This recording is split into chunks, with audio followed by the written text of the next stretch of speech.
오늘은 이 영상을 만들려고 미국 정부 데이터베이스까지 뒤지고 뉴저지주 공식 법인 서류까지 직접 돈을 내고 발급받았습니다. 그만큼 지금 상황이 심각하다고 판단했기 때문이죠. 그리고 지금 이 순간까지 물건을 미국에 보내놓고 배송비까지 결제했는데 2, 3개월째 물건을 못 받고 있는 분들이 계십니다. 피해를 주장하는 분들이 모인 단톡방이 이미 300명을 넘었고요. 오늘 얘기할 곳은 미국 배대지 업체 중에 하나입니다. 아시는 분들은 전부 다 아실 거예요. T사, 이니셜로만 말씀드리겠습니다. 10년 가까이 미국 배대지 탑티어로 불렸던 그 업체 맞습니다. 오늘은 커뮤니티 내용에서 확인된 내용과 제가 직접 미국 공식 데이터베이스를 확인한 내용을 바탕으로 지금까지 정확하게 어떤 일이 벌어지고 있는지 정리해 보도록 하겠습니다.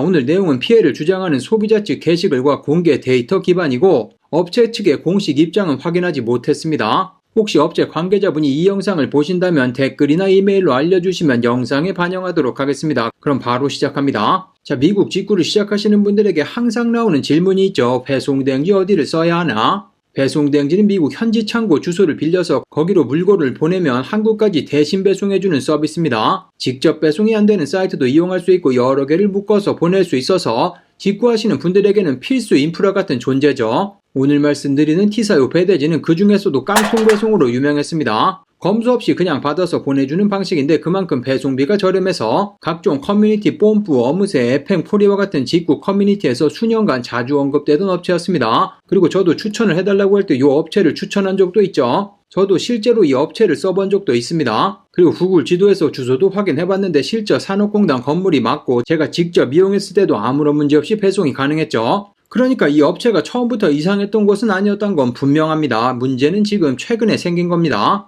요거는 뽐뿌에 올라온 걸 2026년 3월 이후 물건을 입고하고 배송비까지 결제했는데 출고가 안 된다는 글이 뽐뿌뿐만 아니라 클리앙이라든지 어미세라든지 여러 사이트들에서 이렇게 올라오고 있고 댓글도 상당히 많이 달리고 있죠. 그리고 4월달에는 창고로 6개를 보냈는데 3개를 잊어버리고 시비를 끌었다는 피해 사례도 나왔습니다. 1대1 게시판 답변은 회피, 그나마 오는 답변은 기다려달라는 말이 전부라는 반응이 다수 나오고 있습니다. 그리고 보시면은 클리앙 여기에 4월 16일 출고 지연 안내글이 공지사항에 올라와 있다고 했는데 그래서 공지사항을 들어가서 확인을 해보니까 4월달에 배송지연 요 글은 사라져 있습니다. 그리고 2026년 최근까지 들어와서는 이름이 점점 변경되죠. 배송지연이 아니라 사기업체 요런 글이 계속해서 올라오고 있습니다. 아무튼 요 게시글들은 링크를 아래쪽 드릴 테니까 한번 확인해 보시면 될 것 같고 아무튼 여러분들이 모여서 분실 및 장기 미수령으로 고소를 진행 중이라는 글도 올라와 있습니다.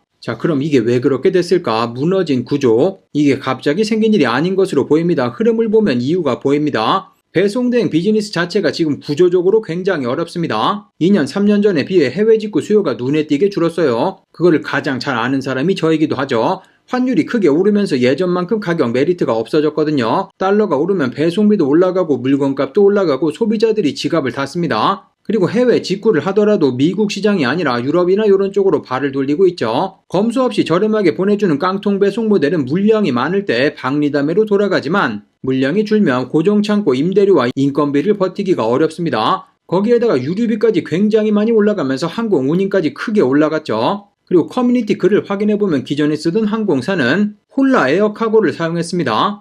폴라 에어카고를 조금 찾아봤는데 DHL이 지분을 갖고 있는 대형 전기 화물 항공사로 여기서 중요한 게 바로 전기죠. 미국에서 인천까지 전기 노선을 운항하는 항공입니다. 그러니까 호주 같은 경우는 화요일, 목요일 이렇게 한국으로 제품을 보내주고 받고 이렇게 되는데 그런 정기적으로 운항하는 항공을 말합니다. 그런데 2024년 말부터 폴라 에어 대신에 칼리타 에어라는 항공사로 바뀐 게 커뮤니티에서 확인됩니다. 기존 거래 구조에 뭔가 문제가 생겼다는 신호로 커뮤니티에서는 해석하고 있습니다. 다만 이건 어디까지나 커뮤니티 분석이고 업체 측 확인은 되지 않은 내용이긴 합니다. 그리고 비슷한 전례도 있었습니다. 코트리라는 배대지가 2025년 6월 고객 물건을 배송하지 못한 채 폐업한 바가 있고 커뮤니티에서는 T사도 같은 경로를 밟는 게 아니라는 우려가 나오고 있습니다. 이것도 어디까지나 커뮤니티 우려 수준이고 확정된 사실은 아니죠. 그럼 리스트 업체를 실체로 확인해 보도록 하겠습니다. 단순히 커뮤니티 글만 보고 얘기하는 게 아닙니다.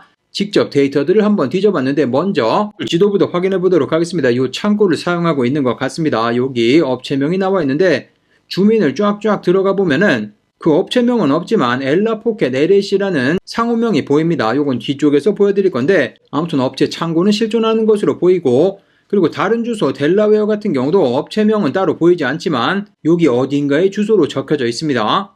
그리고 후이스에서 도메인을 조회해 봤습니다. 등록자 이름명을 쭉 확인해 보면은 엘라포켓 LLC라고 적혀져 있죠. 아까 앞에서 보여드린 지도와 이렇게 매치합니다. 원하시는 분들은 직접 들어가서 보셔도 되겠습니다. 블러 처리를 이렇게 해놓긴 했지만 주소라든지 전화번호라든지 대표명까지 전부 다 일치하는 것을 확인했습니다. 자, 그럼 커뮤니티에서도 문제가 됐었던 FMCSA의 결과입니다. 요거는 미국의 교통부 정도로 생각을 하시면 되고, 요 엘라포켓 LLC를 검색을 해봤을 때 보시는 것처럼 어쩌고저쩌고 쭉 나와 있지만 Common Authority 타입의 Inactive, 그러니까 현재는 유효하지 않은 것으로 나옵니다. 앞쪽에서 말씀드린 것과 같이 145 인더스트리얼 애비뉴 여기 주소지와도 일치하고 전화번호랑 모든 게 일치합니다. 그리고 다른 곳에서도 정보를 찾아봤습니다. 마찬가지 인액티브 비활성화된 것으로 나오고, 보시면은 보유 차량은 한 대, 드라이버도 한 명, 2023년 기준 주행거리만 7만 마일. 그래서 이 회사는 단순한 서류상 법인이 아닙니다. 실제로 트럭을 굴리면서 창고에서 공항까지 직접 화물을 운반해온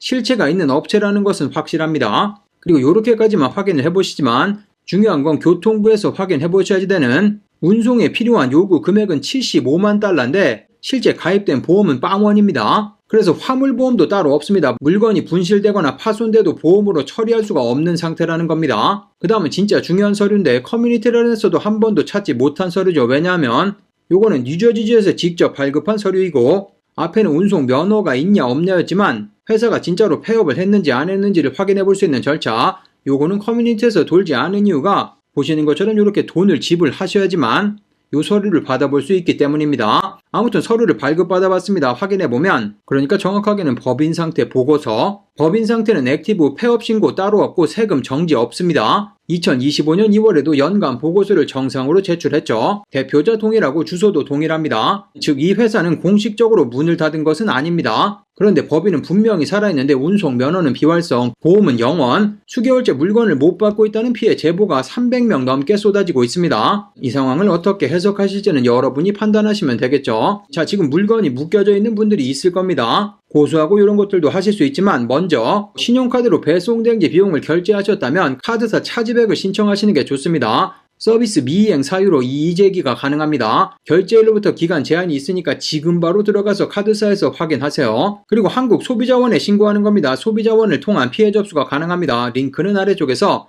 1372 소비자 상담센터 전화 1372로 바로 상담이 가능하죠. 자, 그래서 오늘 내용의 결론입니다. 다시 한번 말씀드립니다. 오늘 내용은 커뮤니티 게시글과 공개 데이터 기반이고 법적으로 확정된 사실은 아닙니다. 업체 측의 공식 반론이나 사정이 따로 있을 수 있습니다. 업체 관계자분이 이 영상을 보시고 공식 입장이 있으시면 댓글 또는 채널 이메일로 연락 주시면 내용을 영상에 반영하도록 하겠습니다. 다만 제가 직접 확인한 것들이 있습니다. 도메인 등록 정보, 미국 교통부의 데이터, 뉴저지주의 공식 법인 서류, 이 모든 공식 데이터와 300명이 넘는 피해 주장이 동시에 나오고 있는 상황입니다. 이 시점에서 확실한 거 하나입니다. 배송지를 고를 때 저렴한 게 항상 최선이 아닐 수 있습니다. 상대적으로 비싸도 오래 살아남는 데는 이유가 전부 다 있죠. 그리고 이런 직구 정보를 올려드리면서 배송대행지 광고를 하지 않을 이유가 없죠. 저라고 제안을 받지 않았겠습니까? 실제로도 뭐 배송대행지 홍보도 해본 적이 있고 진짜 양아치 진짜 크게 한번 딘 다음으로는 배송대행지 추천도 하지 않고 광고도 따로 하지 않습니다. 아무튼 오늘은 여러 요청에 의해서 영상을 만들어 드렸는데 실제로 시청하시는 분들 중에 피해자가 있는 것 같아서 굉장히 안타깝습니다. 제가 소개한 물건을 그쪽으로 보내서 받아보신 분들도 있을 테니까 같이 책임감이 느껴지는데 제가 도울 일이 있다면 아래쪽 이메일로 연락 주시면 최대한 도움을 드리도록 하겠습니다.